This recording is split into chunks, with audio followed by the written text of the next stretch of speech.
Russia నుంచి Bharat oil కొనడాన్ని Trump తీవ్రంగా object చేస్తూ ఉన్నారు సార్. ఇప్పటి వరకు అయితే అమెరికా భారత్ల మధ్య ఎటువంటి ట్రేడ్ డీల్ కాలేదు. ఇప్పుడు భారత్ ముందున్న ఆప్షన్స్ ఏంటి సార్? భారత్ ఏమి ఎంచుకోవాలి? యుఎస్తో ట్రేడ్ డీల్ చేసుకోవాలా, లేకపోతే రష్యా నుంచి ఆయిల్ కొనాలా? ఏమి ఎంచుకోవాలి సార్ భారత్? ఇప్పుడు రష్యా నుంచి ఆయిల్ కొంటే నిజంగానే సమస్య కొంతమంది వాదిస్తున్నారు. రష్యా నుంచి ఆయిల్ కొంటే వచ్చే లాభం ఎంత? అందులో ఎక్కువ భాగం ముఖేష్ అంబానీ మరో ప్రైవేట్ కంపెనీకి పోతుంది. ప్రభుత్వ రంగ కంపెనీలకు వచ్చేది తక్కువ. ముఖేష్ అంబానీ కొరకు రష్యా నుంచి ఆయిల్ కొని వచ్చే ప్రయోజనం దేశానికి ఎంత?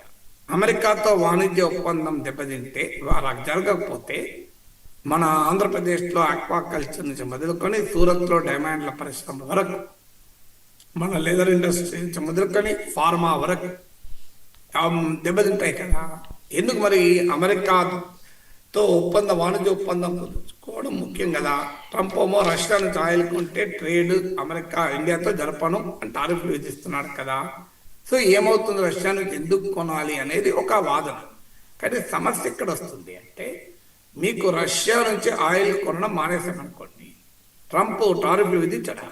ఇప్పుడు ట్రంప్ విధించిన 50%లో రష్యా నుంచి ఆయిల్ కొంటున్నందుకు విధించేది 25%. మిగతా 25% దానికి సంబంధం లేదు కదా. మరి అదొకటి. తర్వాత గతంలో మనము ఇరాన్ నుంచి ఆయిల్ కొనొద్దంటే ఆపేశాం. నేను చాలా వీడియోలో చెప్పాను. ఆ రోజుల్లో ట్రంప్ ఫస్ట్ టర్మ్లో ఆ రోజుల్లో మన టోటల్ ఆయిల్ ఇంపోర్ట్స్లో 10 to 12% ఇరాన్ నుంచి ఉండేవి. కంప్లీట్ జీరో తెచ్చుకున్నాయి. అలాగే మీకు వెనిజులా నుంచి ఆయిల్ కొనొద్దంటే కొనడం మానేశాం. ట్రంప్ ఆగాడా? ఇప్పుడు రష్యా నుంచి కొనొద్దంటున్నాడు. పోనీ ఇక్కడికి ఆగుతాడా? ఆగడు. ఎందుకు అంటే అసలు ఎజెండా అది కాదు. అసలు ఎజెండా ఏంటంటే, అసలు ఎజెండా ఆయిల్ కొనడమే ఆపడం అయితే ఫస్ట్ అటాక్ చైనాపై చేయాలి, యూరోపియన్ యూనియన్పై చేయాలి. మనం చాలాసార్లు చెప్పాము కూడా, మాట్లాడుకున్నాం కూడా. 51% of Russian natural gas LNG, liquefied natural gas LNG exports European union. 47% of Russian crude oil exports చైనాకు, మనకు 38%. సో అందువల్ల ఏ రకంగా చూసినా ఇండియా టార్గెట్ కాకూడదు. నిజంగానే ఆయిల్ రష్యా నుంచి మనం కొనడమే కారణమైంది. అది కారణం కాదు. అసలు కారణం ఏంటంటే, మన అగ్రికల్చరల్ అండ్ డైరీ మార్కెట్లోకి అమెరికా ఎంటర్ కావాలనుకుంటారు. ఉదాహరణకు అమెరికా సోయాబీన్, అమెరికా మొక్కజొన్న, ఇలా అమెరికా పాల ఉత్పత్తుల్ని మన దేశంలోకి పెద్ద ఎత్తున పంపించాలి అన్నది అమెరికా లక్ష్యం. దీన్ని ఇండియా అంగీకరించడం లేదు. ఎందుకంటే మనం పోటీ పడలేదు. ఇప్పుడు మన దేశంలో సగటున పాల రైతులకు 2 ఆవులు 3 ఆవులు లేదా 2 బర్రెలు 3 బర్రెలు ఉంటే ఎక్కువ. కానీ అమెరికాలో 300 నుంచి 400 పాడి పశువులు ఆవులు ఉంటాయి ఒక్కరికి. అసలు 1000 ఎకరాల భూములు ఉంటాయి, 20,000 ఎకరాలు, 10,000 ఎకరాల భూములు ఉంటాయి. రైతులకు హెలిప్యాడ్లు ఉంటాయి ఇళ్లలో. వాళ్ళకు 20,000 ఎకరాలు హెలికాప్టర్ల ద్వారా విత్తనాలు వేస్తారు. That is how the American agriculture is. అందువల్ల America agriculture, dairy highly subsidize కూడా. అందువల్ల అవి కనుక ఇండియాకి వస్తే మనం నిలబడలేము. ఇది మన బాధ. సో అందువల్ల మనం అంగీకరించడానికి సిద్ధంగా లేదు. కొంత రాజీ పడుతున్నాం. ఉదాహరణ కాటన్ పైన ఇంపోర్ట్ డ్యూటీ ఎత్తివేసింది మోడీ ప్రభుత్వం. కానీ పూర్తి స్థాయిలో రాజీ పడితే ఇక్కడ రాజకీయంగా బతకరు. ఈవెన్ మోడీ కానీ ఇంకెవరు కానీ అది సాధ్యం. ట్రంప్కి ఏంటంటే అక్కడ ఈ ఫార్మింగ్ కమిటీ, ముఖ్యంగా మిడ్ వెస్ట్ అమెరికాలో ఉంటారు వాళ్ళ, ఈ సోయా పండించే రైతులు ఎక్కువగా.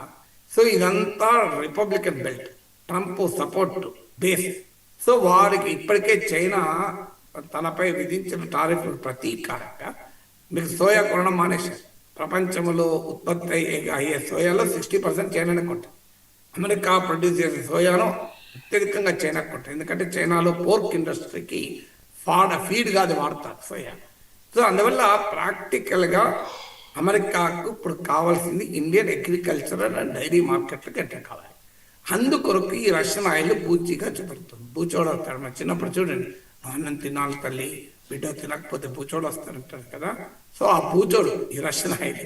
సో అందువల్ల ఒకటి, మన రష్యన్ ఆయిల్ కొనడం మానేసిన ట్రంప్ దాడి ఆపడు. ఇది మొదటిది. రెండోది, నెక్స్ట్ ఏమంటాడు, రష్యా నుంచి డిఫెన్స్ సప్లైస్ కూడా కొనద్దంటాడు. మరి సాధ్యమా? అమెరికా నుంచి మనం ఆధారపడగలమా? ఇటీవల ఆపరేషన్ సింధూర్ సమయంలో మనం నిలబెట్టింది కాపాడింది ఏంటి? S-400. Russian S-400 missile defence కదా. ఇది మరి దాన్ని ఇప్పుడు రష్యా నుంచి కొన్నాం కదా, అప్పుడు కూడా అమెరికా ఆంక్షలు విధిస్తాను బెదిరించింది కదా. Countering American adversary through sanctions act అని కార్సా చట్టం కింద ఇండియా పైన ఆంక్షలు విధించింది. మనం వాటిని లెక్క చేయకుండా వేసుకోవాలని కొన్నాము. కొన్న తర్వాత మనం మినహాయింపు ఇచ్చారు. సో అందువల్ల మినహాయింపు ఇచ్చారు. అలాగే ఇరాన్తో చబహార్ పోర్టు మీరు ఇన్వెస్ట్ చేయొద్దు అంటారు. సో అమెరికాతో ఒక్కసారి రాజీ పడితే ఒక దగ్గర ఆగదు. సో మీరు అది అంతలా రాజీ పడాల్సిందే. ఏదో ఒక దగ్గర రాజీ పడతానంటే అయిపోతుందా? ఇప్పుడు అమెరికా నుంచి డిఫెన్స్ ఆయుధాలు కొనమంటున్నాడు, పెట్రోలియం గ్యాస్ కొనమంటున్నాడు, ఆఖరికి పాకిస్తాన్ ఇండియాల మధ్య మధ్యవర్తిత్వం జరుపుతా అంటున్నాడు, కాశ్మీర్ పైన మీడియేషన్ చేస్తా అంటున్నాడు. ఇవన్నీ అంగీకరిద్దామా? సో అందువల్ల మీకు it's not an issue between trade deal and Russian oil. మనకు అమెరికాతో గౌరవప్రదమైన పరస్పర ప్రయోజనకరమైన మ్యూచువల్లీ బెనిఫిషియల్ ట్రేడ్ డీల్ కావాలి. అదే సమయంలో రష్యన్ ఆయిల్ కొనడమా కొనకపోవడం అనేది మన కన్జ్యూమర్ ఇంట్రెస్ట్ల ఆధారంగా నిర్ణయం జరగాలి. అదే మన గవర్నమెంట్ ఆఫ్ ఇండియా చెప్పింది. ఒకవేళ నిజంగానే రష్యన్ ఆయిల్ చీప్ కాదనుకోండి, కొనము. ఇప్పుడు రష్యన్ ఆయిల్ ఎదుర్కొన్నామా? ఉక్రెయిన్ వార్ కన్నా ముందు ఇండియా టోటల్ ఆయిల్ ఇంపోర్ట్స్లో 1% రష్యా. ఇప్పుడు అది ఆ స్టేజ్ కూడా వస్తుంది. ఇప్పుడు అది తెలిసే ట్రంప్ ఏమో ఈ ఇండియా రష్యన్ ఆయిల్ కొనడం మానేసింది అని మాట్లాడుతున్నాడు. మానేస్తుంది అని.